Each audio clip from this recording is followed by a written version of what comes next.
Hi! Welcome back to my channel! So, ayan, ang dami-dami kong Mendoza na pinopagate. Sa iisang pot ko lang yan. Ayan, ito ang pinaka-mother kong Mendoza. Ayan, nag-ano na uli, nag-lash na uli kasi, ayan o. Diyan ako nagpugot ng Mendoza. Yung marinade, konti lang yung pinopagate ko kasi konti lang siya eh. So, ito naman, ayan o, dami niya ng tubo. Yun, kumapal na siya uli. Ayan, si Mendoza. So, mabilis lang siya paramihin. Ayan, ano nga lang eh, pagkapugot ko, tusok na agad. Hindi ko na siya, ini-air dry. Basta pagkapugot, tusok. Ayan. So, ayan na, kaganyan yan kasi yung mga ibon yata, pinapatungan siya dyan, oh. Ayan. Minsan nakikita ko na lang may nalalaglag. So, ayan, oh, ang dami niyang baby sa ilalim. Kumapal siya ng kumapal pag, pinupugutan siya. Ayan. So, ito yung, ilan na bang paso ang na i-propagate ko. Madami na. Ayan. Yan. Yung una-una kong, propagation ay, alin ba? Yung malaking, ito. Yan.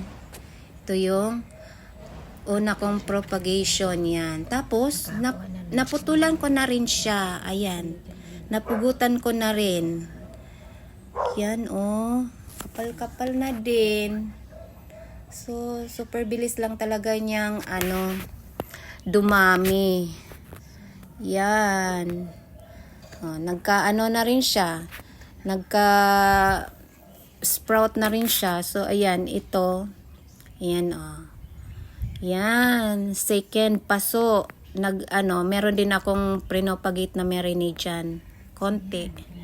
Ayan na. Yan. Tapos, ito naman ang third. Yan. Pupunuin ko pa din yan. Magpugot ako ulit. Tapos, punuin ko pa din yan. Ayan. Third ko yan. Ito. Pang-apat. So, yan. Pupunuin ko pa din yan. Yan, no? Bilis-bilis niyan Tapos, ito naman last. Ito yung bago. Yan, dami-dami ko ng Mendoza. So, yun. Yan sila lahat. Sa isang paso lang yan. Tapos, yung pinaka-mother, nag-lash na uli. Sa kakapugot. So, yan. Si Marinade, di ko masyadong pinugutan eh. Kasi kunti lang siya. Ayan.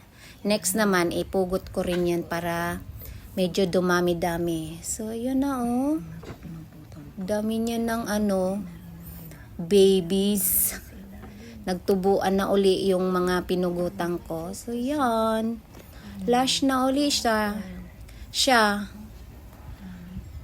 So, mabilis lang si Marinade. Si Mendoza. Si Marinade rin, mabilis din naman. So, yan. Anuhin ko yan, pupunuin ko pa din yan mamaya pagkatapos. Yan. Yan, meron din siyang dyan, no?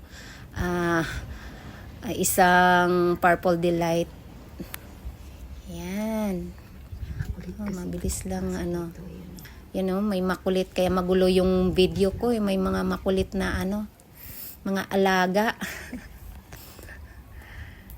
Yan, oh, ganda-ganda, 'di ba? Ma'am, at ito naman si Prolifica yan. Nagpugot din ako diyan. Ito sa sa initan talaga 'to. Hindi siya hindi rin siya mahirap alagaan. Pinapabayaan ko nga lang 'to eh. So nagpugot din ako diyan. Yan, may naipamigay na rin ako niyan eh, si Prolifica. Yan.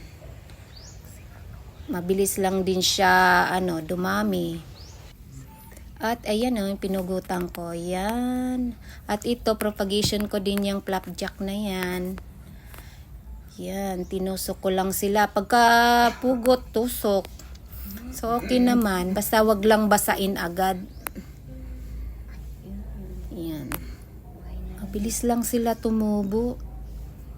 Walang kahirap-hirap silang itanim. Mabilis mapadami. So, yan. Sa ilalim ko lang, sa malilim ko lang sila nilagay pag bagong propagate. At ito naman ay bagong ayos. Yan, pinagsama-sama ko na yung mga hybrid aloes ko. Yan. At itong mga haworthia. At yun, yung mga hybrid aloes ko dyan. Hindi ko na sila nilagay sa initan kasi pag nilagay ko sa initan tapos uulan, nagkaka crown rot sila. So yan, nilagay ko na lang sila dito. Sa medyo naiinitan din naman sila dito pero hindi na uulanan. Yan. Madali silang mag crown rot pag ulan, init, ganon. So, yan lang guys. Thank you sa panonood at sa uulitin. At mag-subscribe na rin kayo sa aking channel. Bye!